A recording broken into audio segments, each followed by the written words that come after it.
BCB পরিচালনা পর্ষদের নির্বাচনের তফসিল ঘোষণা করা হয়েছে।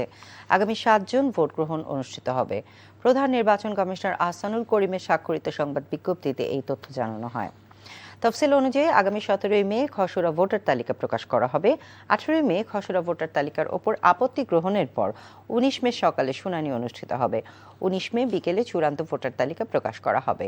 এরপর 20 ও 21 মে সকাল 10টা থেকে বিকেল 4টা পর্যন্ত মনোনয়নপত্র বিতরণ করা হবে। মনোনয়নপত্র দাখিলের সময় রাখা হয়েছে 21 ও 22 বেলা 11টা থেকে বিকেল 5টা পর্যন্ত। এদিকে আগামী 23 মে মনোনয়নপত্র বাছাই ও তালিকা প্রকাশ করার কথা জানানো হয়েছে তফসিলে। পাশাপাশি 25 মে সকাল 10টা থেকে দুপুর 12টা পর্যন্ত মনোনয়নপত্র প্রত্যাহার ও দুপুর 2টায় চূড়ান্ত প্রার্থী তালিকা প্রকাশ করা হবে। আর পোস্টাল বা ই ব্যালটের জন্য আবেদনের শেষ সময় রাত 12টা পর্যন্ত।